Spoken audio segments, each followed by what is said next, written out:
Assalamualaikum warahmatullahi wabarakatuh. Perkenalkan, nama saya Maida. Saya adalah mahasiswa aktif Universitas Yadsin Madani, Prodi Ilmu Komputer semester 5 dengan NIM 230504886. Di sini saya akan menjelaskan materi tentang tahap thinking dalam desain UI UX, di mana tahap thinking ini ada 5, yaitu empathy, define, ideate, prototype, dan text. Di sini kita bisa lihat ada pendahuluan. Nah, design thinking ini adalah metode berpikir kreatif yang berfungsi pada pengguna, di mana setiap pengguna ini harus bisa menemukan solusi inovatif terhadap masalah desain dan melibatkan empati, ideas, dan pengujian agar produk sesuai dengan kebutuhan.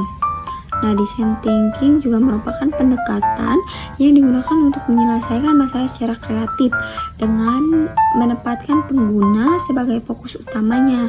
Dalam konteks desain UI UX, metode ini membantu kita memahami kebutuhan pengguna, menghasilkan ide-ide kreatif, hingga membuat solusi yang benar-benar bermanfaat dan mudah digunakan. Sini ada empati, di mana empati ini berfokus pada pemahaman mendalam tentang pengguna melalui pengamatan dan interaksi langsung, bukan dengan asumsi.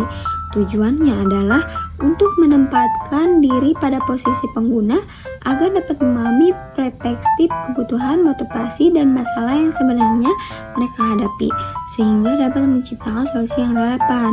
Di mana ada beberapa metode yang dilakukan empati. Yang pertama, observasi dan wawancara mendalam. Observasi ini pengguna di lingkungan dapat mengamati saat mereka berinteraksi dengan produk atau menghadapi masalah.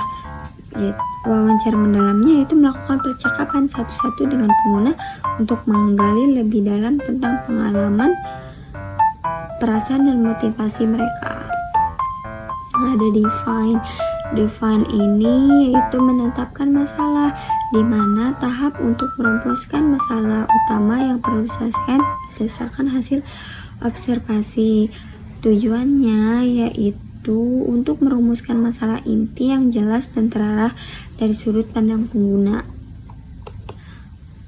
Ada juga ideat.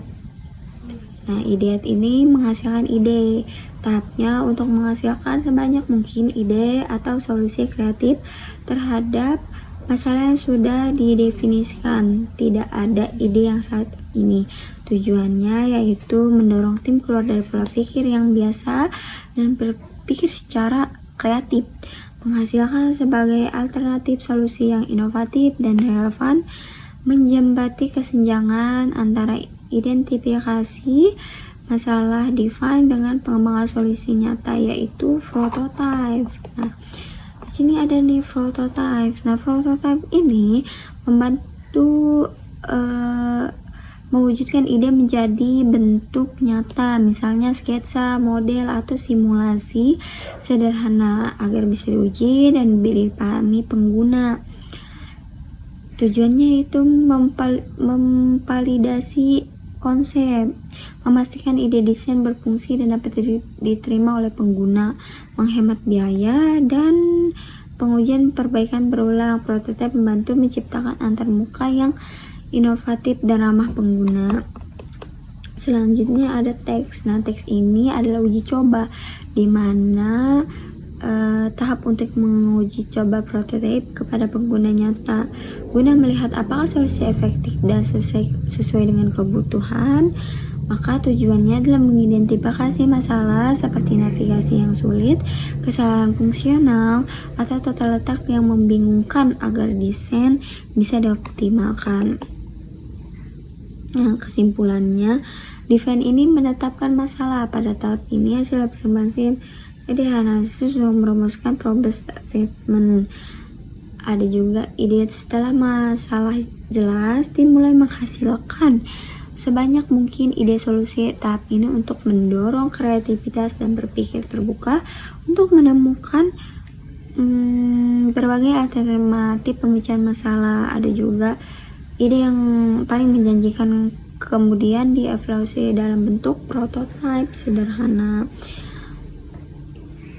Nah, mungkin itu saja yang dapat saya jelaskan. Kurang lebihnya mohon maaf bila ada salah dalam berkata dan masih terbata-bata. Terima kasih. Wassalamualaikum warahmatullahi wabarakatuh.